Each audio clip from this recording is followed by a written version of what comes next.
Welcome to Narcissism Denied. Please hit the subscribe button on your way in. Whenever you participate in this channel, either by reacting, commenting, sharing, what you're doing is by proxy are participating with me in my efforts towards reaching out to victims of narcissistic abuse. In the sense that the algorithm picks it up and recommends, based on your activity, this channel to other feeds. I thank you for your support in advance if you're new. If you're older, let's continue to do this. You know how we do. Today I want us to talk about when the empath goes supernova. Supernova is a word that we've derived from science. It describes in science the phenomenon when stars or a cluster of stars explode in space in a nuclear fusion as they are dying, and they release gases and energy and stardust in an event of epic proportions. It can be observed from millions and billions of miles away, and it is quite something to even relate it to anything on earth.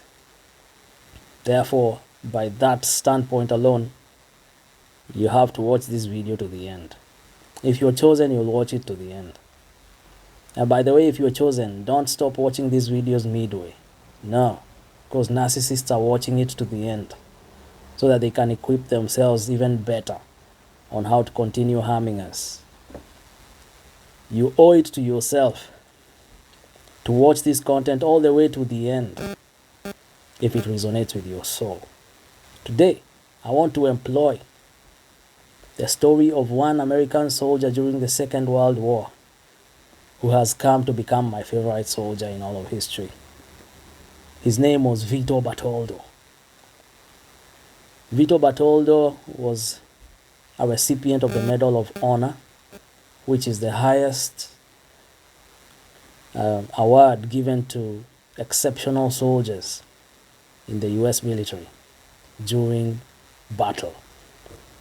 Vito became famous because of his actions at Hatton, near in France. I think it was in January 1945, towards the end of the Second World War. His battalion had been tasked with the commission of holding onto a post so that the German defense would not be able to pass through. The story of Vito Bartoldo is specifically special to me because his backstory makes it even more special. Vito had tried to join the army. He had tried to join the army for many months and years. He was turned down, I think, about 8 times, if I remember. And when they finally accepted him, they did it as courtesy because of his insistence.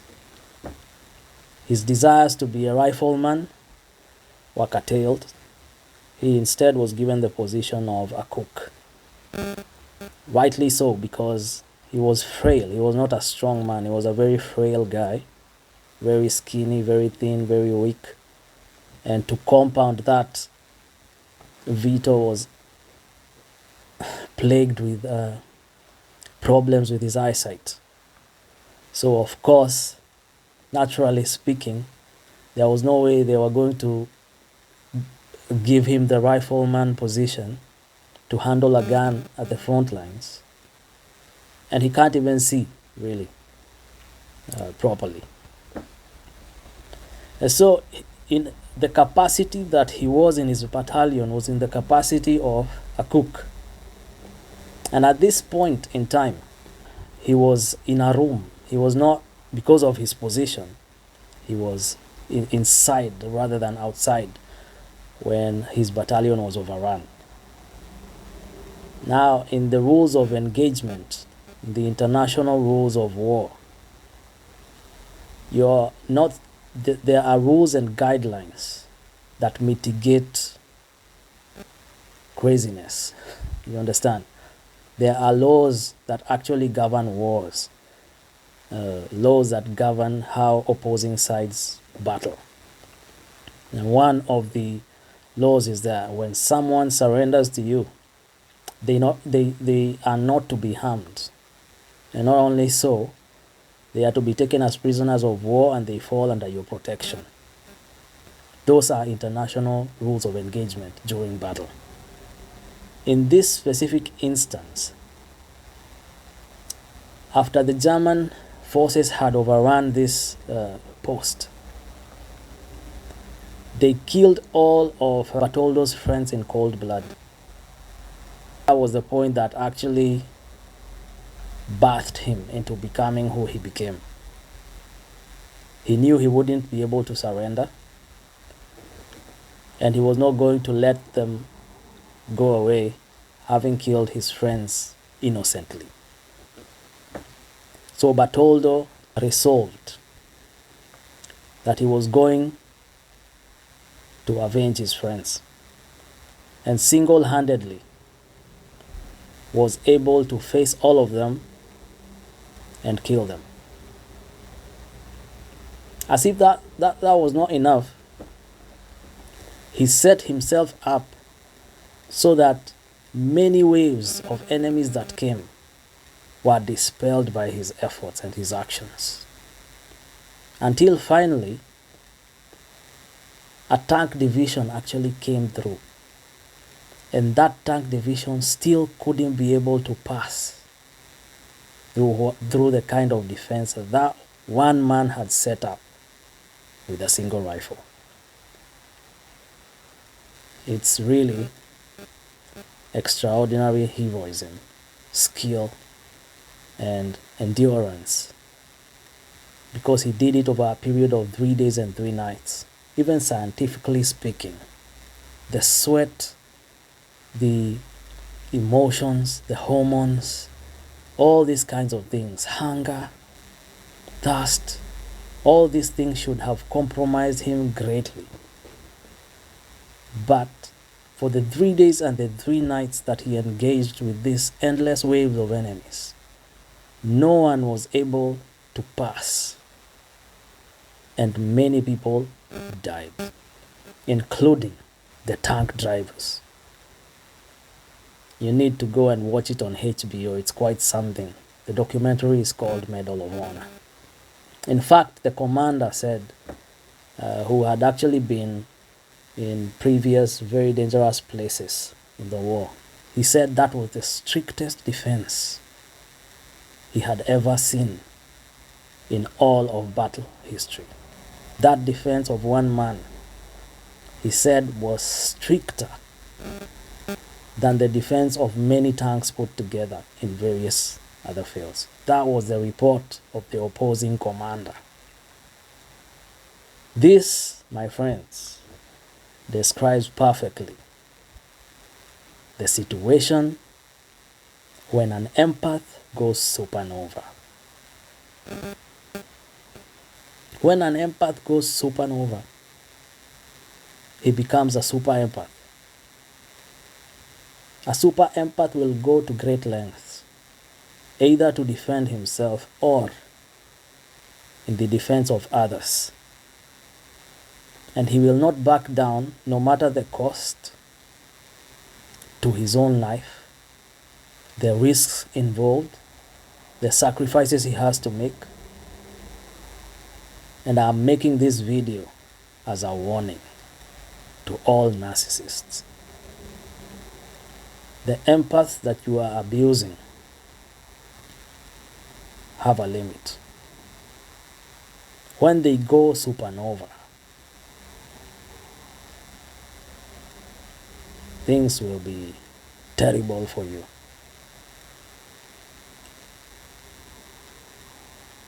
Don't make the mistake that others have made in history, where they judge these empaths by the cover. They look at the guy just like these guys looked at Vitor, and based on his appearance, based on the impression they have of him, they decide to relegate him to this and this category. That is a major mistake.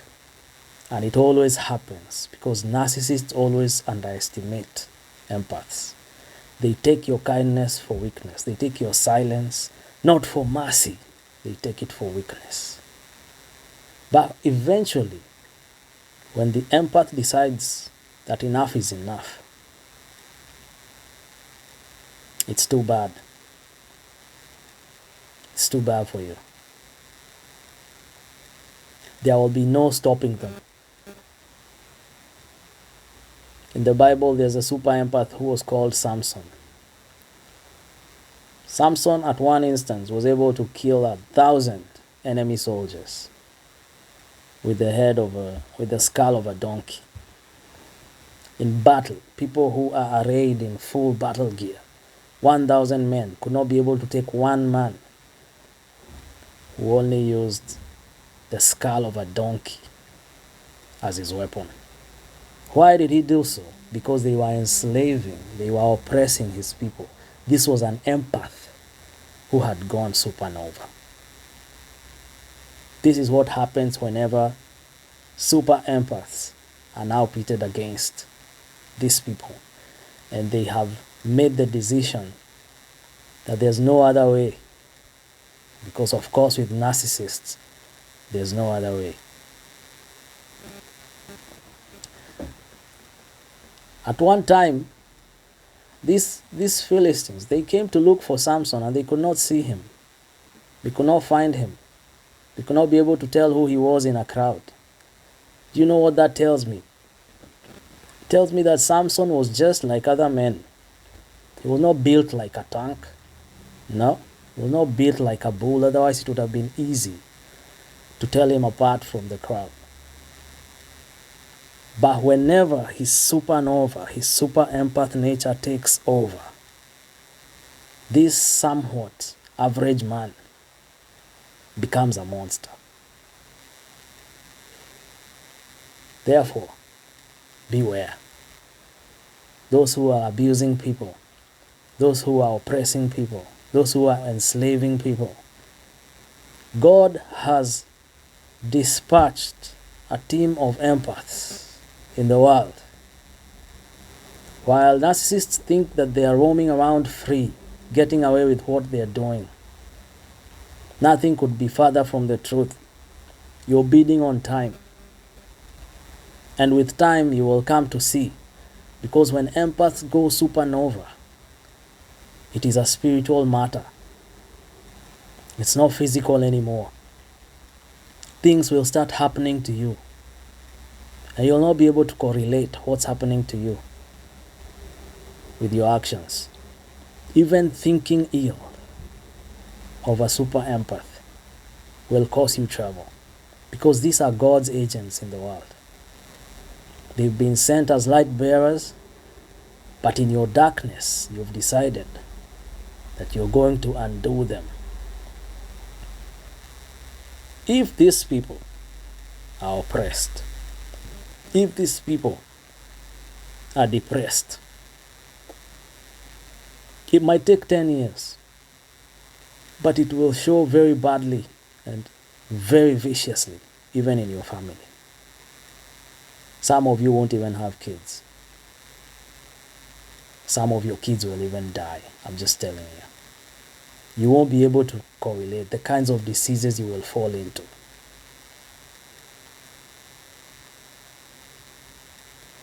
And you won't be able to correlate your actions to the consequences that you are receiving. Because it's not about the empath. It's about the power that works behind him.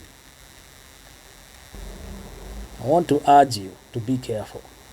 If you're an abuser, if you're a toxic person, or if you're in the circle of narcissists who take advantage of people like this, if you've not turned yourself and you still have some guilt and some humanity in you, do yourself a favor and leave that group. Don't continue oppressing the innocent. There is a God in heaven, and he will use his vessels in this world to put you in your place And when the iron strikes, there shall be no deliverance from you. This was Narcissism Denied. Remember to hit the subscription button. One more thing as I close. You might have heard a similar topic such as this from other content creators under the wording like when the empath goes dark or something of the sort.